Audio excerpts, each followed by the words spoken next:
Incidenti mortali in Romea, i sindaci di Chioggia, Mira, Campagna Lupi e Codevigo chiedono un incontro urgente ad ANAS e Regione sul tema sicurezza. Intanto il governatore Stefani annuncia importanti novità. L'accoltellamento shock di Milano, resta in carcere il 22enne coneglianese di origini gambiane, cade la premeditazione, viene esclusa la pista terrorismo, per il GIP è necessaria una perizia psichiatrica. Ancora assalti in abitazione, la scorsa notte colpite 2 case a Marchesane di Bassano e una a Marsan di Marostica. I ladri entrano in casa mentre i proprietari guardano la televisione.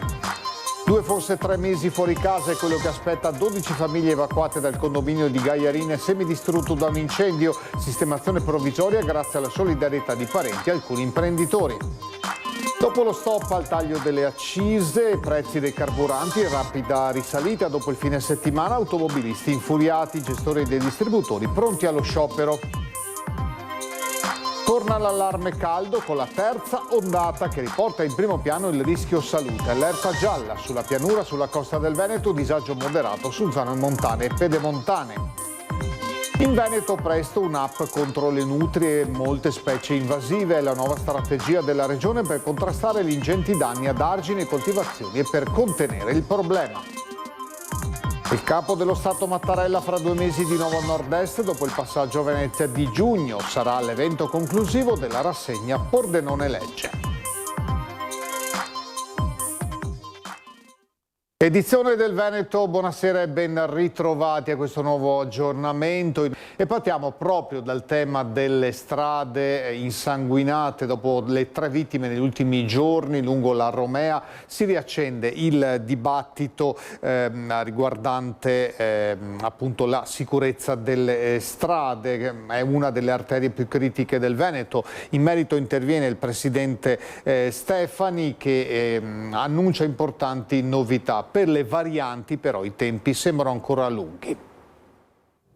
Sappiamo che la Romea è una delle opere, forse l'opera più importante di cui necessita il nostro territorio e soprattutto per quanto riguarda la messa in sicurezza. Insomma, i dati di questi giorni lo dimostrano. 3 morti in poco più di 10 giorni riaccendono i riflettori sulla sicurezza della strada statale Romea. L'ultimo incidente mortale nel territorio di Campagna Lupia ha portato a 3 il bilancio delle vittime, rilanciando il dibattito sulla necessità di interventi strutturali lungo una delle arterie più critiche del Veneto.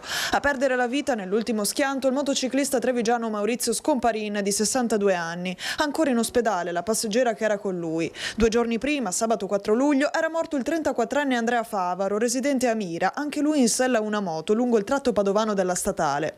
Il 26 giugno, sempre a Campagna Lupia, un altro incidente era costato la vita a un camionista veronese. Di fronte a questa sequenza di tragedie interviene così il presidente della regione Alberto Stefani. Sia sulla 308 su cui abbiamo approvato la destinazione di fondi per il progetto di raddoppio a Stralci, tra l'altro sarà pronto entro le prossime settimane. Anche sulla Romea ci sono delle interlocuzioni in corso, a gennaio ero stato al Ministero e poi ad ANAS per quanto riguarda il rettilineo e poi l'eventuale variante di Chioggia. Poi ovviamente una volta conclusa la fase di progettazione c'è la fase di finanziamento e di cantierizzazione. Secondo quanto comunicato dal presidente ANAS, ha concluso la redazione del DOCFAP, il documento di fattibilità delle alternative progettuali, che riguarda il raddoppio del rettilineo tra Codevigo e Lughetto e le varianti di Chioggia, Rosolina e Portoviro. I tempi per la realizzazione tuttavia restano lunghi. A settembre prenderà il via il dibattito pubblico, durante il quale il documento sarà illustrato e discusso con amministrazioni locali, cittadini e categorie economiche. Al termine del confronto sarà individuata la soluzione progettuale da sviluppare, passaggio necessario per proseguire con la progettazione definitiva e le successive fasi che porteranno alla realizzazione degli interventi. Torniamo sull'accoltellamento shock di Milano, resta in carcere il 22enne coneglianese di origini gambiane, cade però l'accusa di premeditazione, viene esclusa anche la pista terrorismo, per il GIP è necessaria su di lui una perizia psichiatrica. Un attacco spietato, allarmante e inquietante che la Minsei di lì potrebbe ripetere senza una forte restrizione a impedirlo. Le parole del GIP di Milano nell'ordinanza di custodia cautelare che convalida l'arresto e tiene in carcere il 22enne coneglianese di origini gambiane cristallizzano la pericolosità del soggetto nel suo agire verso un bersaglio colto totalmente a caso. Quel 55enne ancora in prognosi riservata, anche se in via di miracoloso miglioramento dopo la ventina di fendenti subiti. In cella Saidi Lee resta con l'accusa di tentato omicidio aggravato da futili motivi, ma senza l'imputazione di premeditazione che viene a cadere. L'azione messa in pratica con il volto travisato per non farsi riconoscere infatti non basta, secondo il GIP, per parlare di un'azione preordinata nel tempo. E per ora, secondo gli inquirenti, non ci sono nemmeno elementi sufficienti per pensare a una radicalizzazione islamica. La sua fotoprofilo su WhatsApp mostra un mujahideen in preghiera con accanto un fucile mitragliatore, ma sarebbe decontestualizzata. Le indagini della Digos dell'antiterrorismo di Milano e Treviso non hanno infatti trovato alcun collegamento tra il 22enne e movimenti terroristici in Italia. Gli scritti del giovane trovati a casa sembrano testi musicali, scrive il GIP, con qualche riferimento violento a lame e coltelli, ma pure ad armi da fuoco, denaro, marchi di lusso e sostanze stupefacenti. Si tratta di accenni, continua l'ordinanza, che non lasciano intravedere alcun percorso di radicalizzazione, essendo episodici e non facilmente distinguibili dallo stile di una certa subcultura giovanile. Resta da capire però cosa l'abbia spinto all'agguato shock. Per questo, continua il giudice, servirà un approfondimento sulla sua salute mentale. Una perizia psichiatrica per accertare o meno un disturbo, ciò che apparentemente è mancato in questi anni. Questo ragazzo non era noto in quanto ha vissuto per oltre 10 anni all'estero e è rientrato da qualche mese nella nostra città, ma è importante che anche ci sia un patto tra le famiglie che vedono delle difficoltà nei ragazzi e possano fare in modo che questi intraprendano un percorso, perché oggi il percorso è un percorso volontario, cioè bisogna diagnosticare nel caso in cui ci siano dei problemi, dopo la diagnosi ovviamente ci sono dei percorsi. La famiglia di Saidi Lee, marito, moglie e 3 figli, arriva in Italia negli anni 90. Nel 2015 il trasferimento in Inghilterra, dove qualche anno dopo l'allora 19enne viene arrestato per accoltellamento a scopo di rapina. In carcere avrebbe anche aggredito alcuni agenti di custodia, stando ad alcuni documenti trovati in casa. Poi a gennaio di quest'anno il ritorno in Italia, a Conegliano, dove il padre era già rientrato nel 2023. Nel nostro paese è incensurato. L'occupazione all'AIE di Vazzola, il diverbio al lavoro e la decisione di mollare tutto. Il papà lo vede mangiare poco, anche se assume proteine perché vuole aumentare la massa muscolare. L'ultimo diverbio è il 24 giugno, la minchia sparisce, non si fa trovare e poi si materializza a Milano, sabato, armato di quel coltello, pronto a colpire a caso.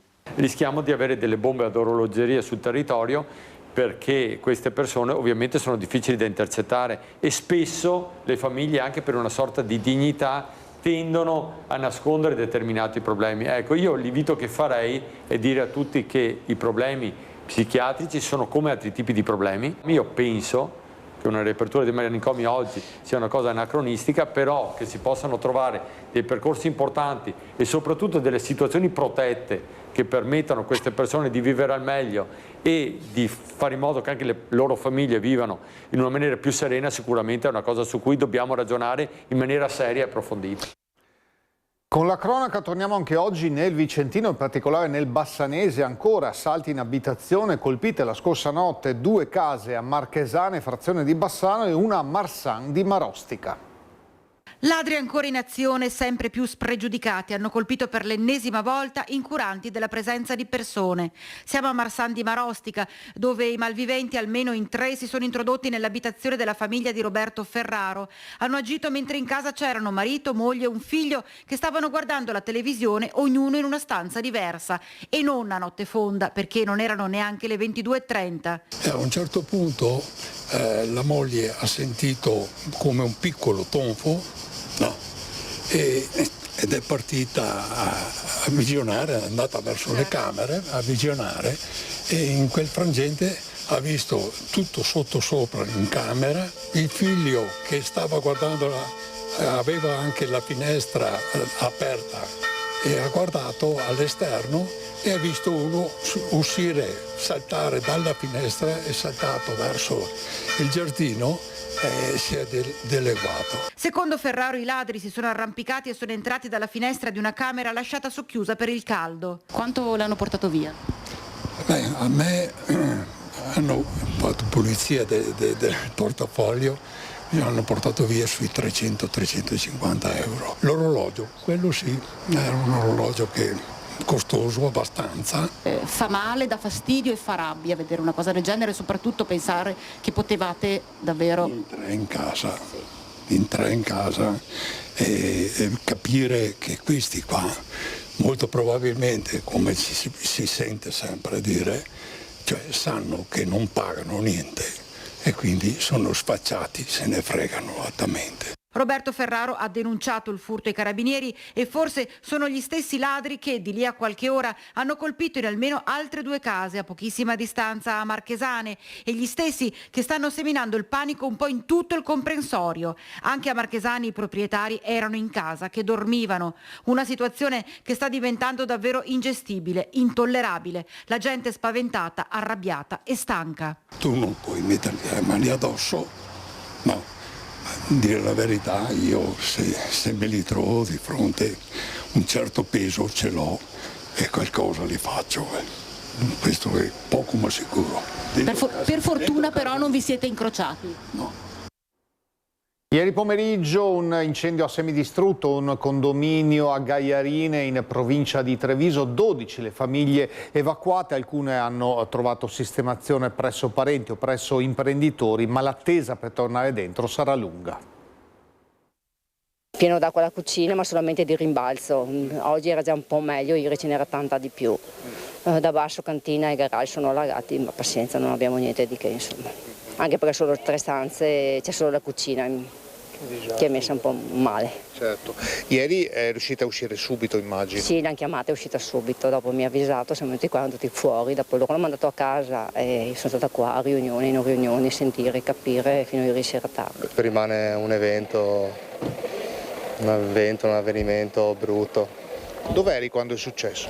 Io ero fuori e ho saputo la notizia giustamente perché mamma mi ha chiamato per assicurarsi che non ero a casa e quando sono tornato ho vissuto il fumo, i vigili del fuoco e avevo capito la gravità dell'avvenimento. Adesso capiamo con l'amministratore cosa fare, come partirà, perché se loro chiudono non si entra più, basta. Li recupera abiti, vestiti? Lei è solo abiti perché è un piccolo appartamento, il resto starà dentro e Dio vede, Dio provvede, come si suol dire. Nel condominio di via Garibaldi è il secondo piano quello più danneggiato, il tetto non esiste più e anche il pavimento in alcune parti è compromesso. Purtroppo tutta la palazzina è inagibile, quindi abbiamo 12 nuclei familiari, una trentina di persone che sono attualmente insomma cercano una soluzione, ecco, per vivere, insomma, ecco. La maggior parte ha trovato alloggio da parenti, una casa in vendita è stata messa a disposizione dalla proprietaria, 2 coppie sono state ospitate senza esitazioni dal titolare di un vicino agriturismo che ancora deve riparare i danni subiti domenica dal maltempo. Di fronte alla situazione che si era evoluta abbiamo dato disponibilità a chi stava organizzando la situazione grave che c'erano delle famiglie che purtroppo non potevano più tornare nelle loro abitazioni e quindi abbiamo dato la nostra disponibilità come struttura. Sulle cause dell'incendio indagano i vigili del fuoco. Per l'entità dei danni subiti dall'edificio i tempi di riparazione non saranno brevi. Auspichiamo che i tempi siano abbastanza ridotti, parliamo di 2-3 mesi, insomma, ecco, quindi per mettere in sicurezza e quindi poter far rientrare le persone, almeno quelle che possono rioccupare gli alloggi, possano rientrare tranquillamente. Ce ne siamo accorti tutti, i prezzi dei carburanti sono tornati a salire e anche i benzinai sono pronti allo sciopero. Ieri sembravano che costassero meno, ma invece... È un problema anche per il lavoro, penso. Ma soprattutto per il lavoro. Sembrano pochi 3 centesimi, ma su 100 litri, 10 volte al mese, diventa un problema grosso. Il greggio cala, scende sotto i 70 euro al barile ai livelli di mesi fa, ma nessun beneficio per i cittadini, anzi i prezzi nelle ultime ore sono addirittura cresciuti, anche per la fine del bonus sulle accise che era stato concesso dal governo. I gestori così vanno veloci verso lo sciopero di più giorni. Sullo sfondo resta il disegno di legge di riforma della rete carburanti, atteso da tempo e mai portato in discussione. Stiamo aspettando un disegno di legge che è ferma nei cassetti ministeriali da diversi mesi, se non dire anni, dove negli ultimi mesi abbiamo trovato un accordo con tutti gli attori protagonisti di questo disegno di legge, però questo disegno di legge che potrebbe sicuramente ridurre il prezzo in maniera strutturale non viene presentato e questa è una cosa che ci mette in allerta. È l'ennesima dimostrazione che non è il gestore a comandare il prezzo, ma sono le società petrolifere a farlo. Purtroppo il prezzo non lo definiamo noi gestori, ma lo definisce direttamente la compagnia petrolifera. È per questo che FAIB e la categoria è in agitazione, minacciando uno sciopero di diversi diversi giorni, proprio perché la categoria e tutta la struttura e la rete carburanti ha bisogno di questo disegno di legge. Confesercenti rifiuta l'interpretazione che prezzi più alti portino anche a un guadagno maggiore dei gestori. Noi non guadagniamo di più, noi, come abbiamo sempre ripetuto, guadagniamo un fisso al litro, quindi più aumenta il prezzo si riducono i consumi e quindi il gestore guadagna meno. L'interesse del gestore è che il prezzo sia un prezzo giusto, congruo. Caldi i prezzi, calde anche le temperature, torna infatti l'allerta già della regione con ondate di calore, in particolare sulla pianura e sulla costa. Per oggi e per domani si salvano, tra virgolette, solo le aree montane e pedemontane dove il disagio sarà prevalentemente moderato. Caldo ma anche siccità, l'assessore regionale Bond ne ha parlato puntando ad un bacino che garantisca almeno 10 giorni di autonomia idrica. Solo per affrontare la questione, quella più limitata della provincia di Rovigo e della Bassa Padovana, servono solo per creare dei piccoli invasi per l'accumulo di acqua e dare un'autonomia di 10 giorni, ci servono almeno 50 milioni di euro. Peraltro opere che sono già state indicate dal territorio da diverso tempo e che non hanno trovato soluzione e giustificazione. E ci sono questi fondi adesso in regione? Non ci sono, non c'è nulla, quindi bisogna pregare. E l'allarme lanciato dall'assessore regionale all'agricoltura Dario Bond, con l'emergenza siccità in atto e dichiarata dal presidente di regione Alberto Stefani e i fiumi ai minimi storici con la portata del Po ridotta del 70% e quella dell'Adige del 60%, il Veneto non possiede fondi per i grandi piani antisiccità strutturali, quali i nuovi bacini di accumulo in pianura. Le risorse regionali risultano insomma insufficienti, così Bond. Dobbiamo trovare e cercare di individuare delle risorse per almeno dare, non dico una risposta adesso, ma una risposta fra 2 anni e mezzo. Se non si comincia a fare reperimento di risorse adesso, io penso che neanche nel 2028 possiamo praticamente avere una piccola risposta. Che piccola risposta significa? Avere un'autonomia di 10 giorni, no di un mese. L'intrusione dell'acqua marina che risale lungo la foce del Po minaccia concretamente i terreni agricoli e la potabilità della rete idrica locale. In una parte del Veneto, la parte bassa, abbiamo già delle progettazioni pronte, dobbiamo trovare i soldi per farlo. Non sto criticando chi mi ha preceduto, perché capisco la difficoltà che c'è, però da qualche parte bisogna cominciare. E sempre a proposito di temi ambientali, in Veneto arriverà presto un'applicazione contro le nutrie e molte specie invasive. È questa la nuova strategia della Regione Veneto per contrastare i ingenti danni ad argini e coltivazioni e per contenere il problema. Il Veneto dichiara guerra alle nutrie e lo fa con un'app che entro fine mese verrà lanciata sulla piattaforma Google, il cui nome è ancora in corso d'opera.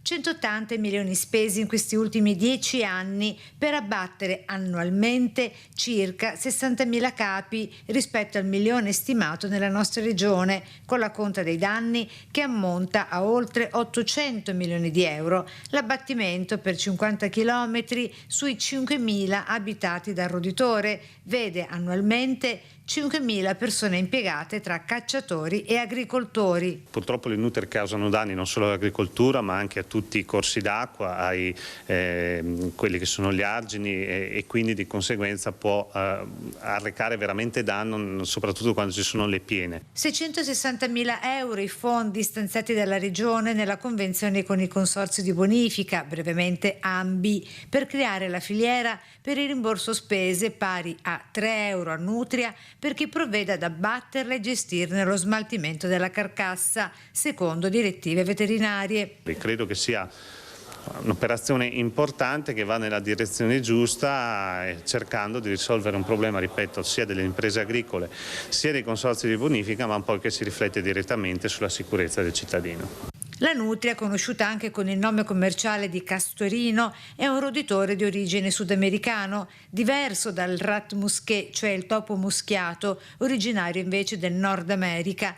entrambi importati in Italia negli anni 50 e 60 per le loro pellicce, utilizzati per colli, polsi e cappotti. Hanno una capacità riproduttiva anche di 3 filiate all'anno. Anche il cinghiale l'ibis sacro, conosciuto come specie aliena invasiva, verranno inseriti con le nutrie nell'app regionale veneta. È evidente che bisognerebbe intervenire per cercare di contenere la specie con prelievi nell'ordine del 500-600 mila esemplari almeno, e quindi siamo un po' distanti. E quindi anche questo tipo di intervento, assieme ad altri interventi anche, potrà sicuramente favorire gli abbattimenti e quindi il contenimento di una specie. Si avvicina un appuntamento importante nel mese di settembre, ci porta appena fuori regione a Pordenone e parliamo della 27esima edizione di Pordenone Legge che è stata presentata a Milano. Annunciata la presenza dello scrittore Salman Rushdie in apertura il giorno 16 settembre, il giorno 20 ci sarà il capo dello Stato Sergio Mattarella che dunque torna a nord-est dopo la sua presenza a giugno. In mezzo 5 giorni di incontri dedicati ai temi della libertà, del dissenso e all'attualità con tanti altri grandi nomi. Vediamo i dettagli. Lo scrittore Salman Rushdie in apertura, il Presidente della Repubblica Sergio Mattarella in chiusura. In mezzo 5 giorni di incontri dedicati alla libertà, al dissenso e ai grandi temi dell'attualità, con scrittori costretti all'esilio e una nuova arena dedicata alle voci perseguitate dai regimi. Queste le principali novità della 27esima edizione di Pordenone Legge, presentata questo martedì a Milano, nel percorso di avvicinamento a Pordenone, capitale italiana della cultura 2027.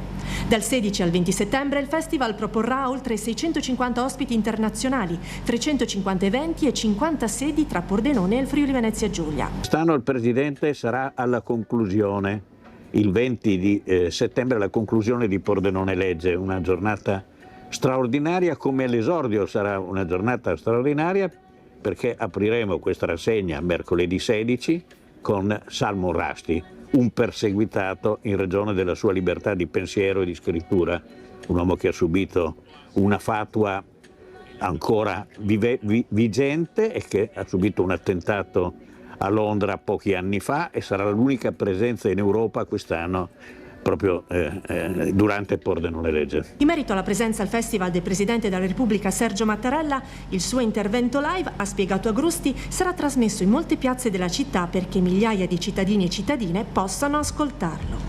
La presenza di Mattarella è sicuramente il fatto più significativo di questa grande rassegna che pure ha più di 660 eventi, ma è anche il contributo che noi vogliamo dare come Pordenone Legge all'inizio e l'indizio di Pordenone Città della Cultura. Dopo la sigla del meteo, a seguire l'edizione di Venezia. Grazie per l'attenzione, buona serata.